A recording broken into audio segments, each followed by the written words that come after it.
নমস্কার বন্ধুরা, সবাই কেমন আছেন? ইনফোটেনমেন্ট চ্যানেলে আপনাদের স্বাগত। আজ একটি নতুন ভিডিওর মাধ্যমে আমাদের সাথে আপনাদের যেখানে নিয়ে যাব সেটি হলো হিমাচলের প্রধান আকর্ষণ কুলু এবং মানালি। ভারতবর্ষের যে কোনো প্রান্ত থেকে মানালি যাওয়ার একমাত্র পথ ভায়া দিল্লি অথবা চণ্ডীগড় হয়ে। আমরা গিয়েছিলাম দিল্লি হয়ে। দিল্লি থেকে আমাদের ভলভো বাস ছেড়েছিল সন্ধ্যা 8টা নাগাদ এবং এটি পরদিন সকালে 8টা থেকে 8:30 নাগাদ মানালি প্রাইভেট বাস স্ট্যান্ডে আমাদের পৌঁছে দেয়।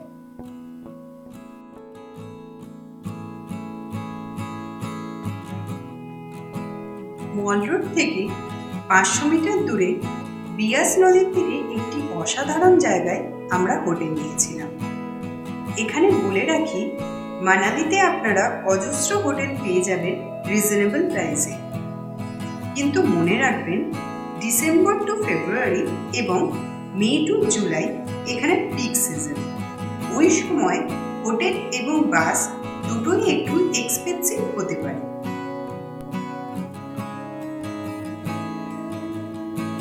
হোটেল এবং বাস বুকিং কিভাবে করবেন তার বিষয়ে কোনো তথ্য প্রয়োজন হলে আমাদের ইনবক্সে কমেন্ট করতে পারেন।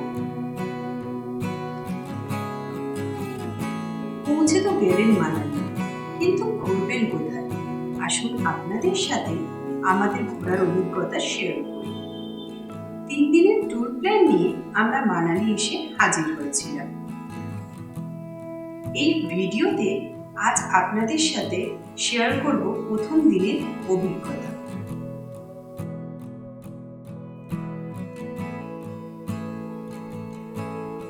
সকালবেলা ব্রেকফাস্ট হোটেলে সেরে রওনা দিয়েছিলাম বশিষ্ঠ মন্দিরের উদ্দেশ্যে। বশিষ্ঠ মন্দির মানালি থেকে মাত্র 3 কিলোমিটার দূরে বিয়াস নদীর তীরে অবস্থিত পবিত্র এক মন্দির।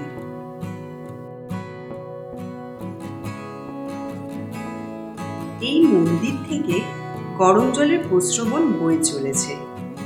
ঋষি বশিষ্ঠ মন্দিরের সাথে এখানে রয়েছে রাম ও শিবের মন্দির। এই ঝর্ণার জলে পুরুষ ও মহিলা উভয়েরই পৃথক স্নানের ব্যবস্থা রয়েছে।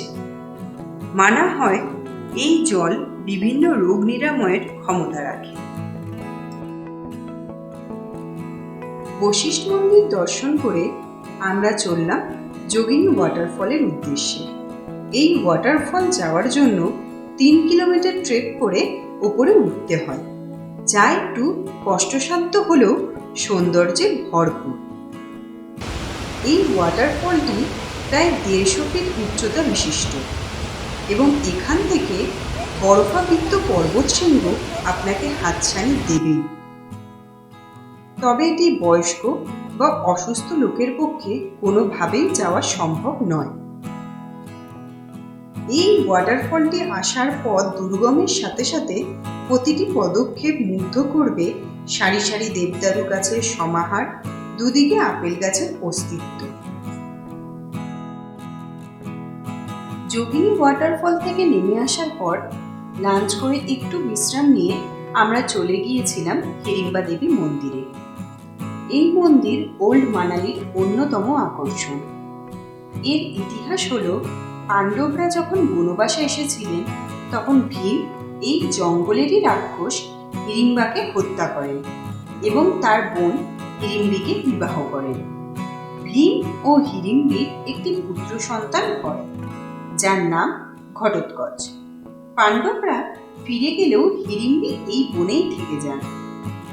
1553 সালে রাজা বাহাদুর দেবী হিড়িম্বির জন্য এই মন্দির নির্মাণ করেন।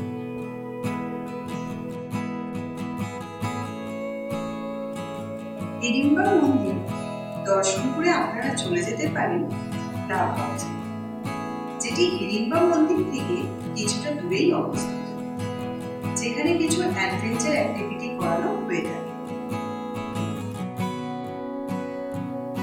শীতল সন্ধ্যা এবং আলোকসজ্জায় সজ্জিত সময় কাটানোর জন্য সবচেয়ে ভালো জায়গা হলো মল।